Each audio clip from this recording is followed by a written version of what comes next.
வணக்கம் நண்பர்களே, லட்சுமி சமையலுக்கு உங்களை அன்போடு வரவேற்கிறேன். இன்னைக்கு வந்து கத்திரிக்காய் முருங்கைக்காய் தொக்கு தாங்க செய்ய போகிறோம். வாங்க வீடியோக்குள்ளே போகலாம். இப்போ ஒரு பானையில் கொஞ்சம் எண்ணெய் ஊற்றிக்கிறேங்க.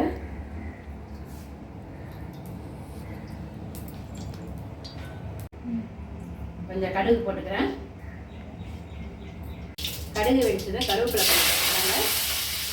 அதோட கொஞ்சம் வெங்காயம் 2 பொடியாக கட் பண்ணி வச்சுருக்கேன், அதையும் போட்டு வதக்கிக்கலாம். வெங்காயம் கொஞ்சம் வதங்கினதும் 2 தக்காளிங்க, 2 வெங்காயம் 2 தக்காளி இந்த மாதிரி பொடிசாக கட் பண்ணி போட்டுக்கலாம்.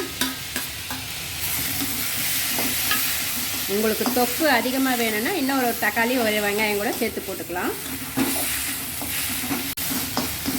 தக்காளியை வதக்கிட்டு அதோட இந்த முருங்கைக்காய் 2 கட் பண்ணி வச்சுருக்கேங்க, அதையும் போட்டு நல்லா வதக்கிக்கலாம்.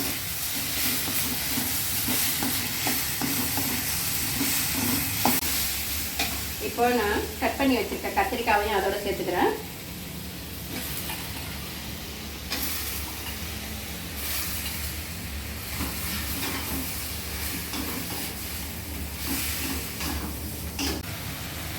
இது வேகிறதுக்கு கொஞ்சம் நம்ம தண்ணி ஊற்றிக்கலாம்.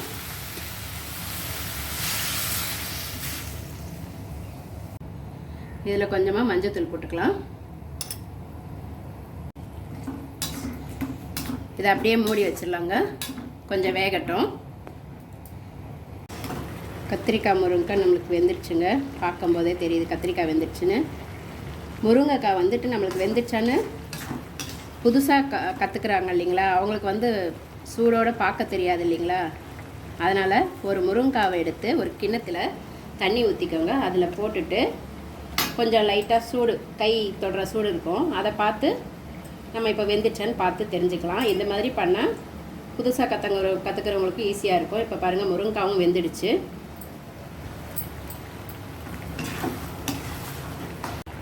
இது நம்மளுக்கு வெந்துடுச்சு, அதனால் கொஞ்சம் இதில் மிளகாத்தூள் போட்டுக்கலாங்க. நான் வந்து இந்த ஸ்பூனில் ஒரு 3 ஸ்பூன் மிளகாத்தூள் போட்டுக்க போகிறேன். ஏற்கனவே மஞ்சத்தூள் போட்டிருக்கோம். இதுக்கு தேவையான சால்ட்டு போட்டுக்கலாம். இதை நல்லா கலந்து விட்டுக்கலாங்க.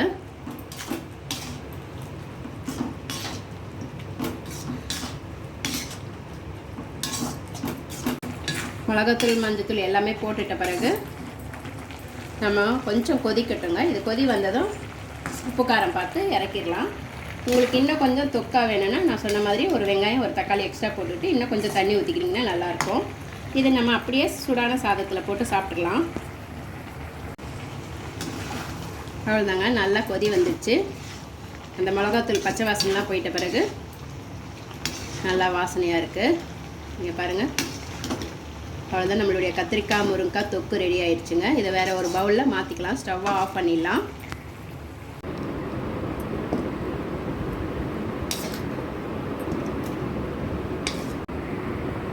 கத்திரிக்காய் முருங்கைக்காய் இருந்தால் போதும். இந்த மாதிரி டக்குன்னு நம்ம தொக்கு செஞ்சு சாதத்தோடு வச்சு சாப்பிட்றலாம். வேறு எதுவும் குழம்பெல்லாம் தேவையில்லை. நீங்களும் உங்கள் வீட்டில் ட்ரை பண்ணி பாருங்கள். எப்படி இருந்ததுன்னு கமெண்ட்டில் சொல்லுங்கள். என்னை ஊக்குவிக்க சப்ஸ்கிரைப் பட்டனை ப்ரெஸ் பண்ணுங்கள், ஷேர் பண்ணுங்கள், லைக் பண்ணுங்கள், கமெண்ட் பண்ணுங்கள், பெல் பட்டனை கிளிக் பண்ணுங்கள். அப்போ தான் நான் போடுற வீடியோலாம் உங்களுக்கு உடனே வரும். அடுத்த வீடியோவில் வேறு ஒரு டிஷ்ஷோடு சந்திக்கிறேன். நன்றி, வணக்கம்.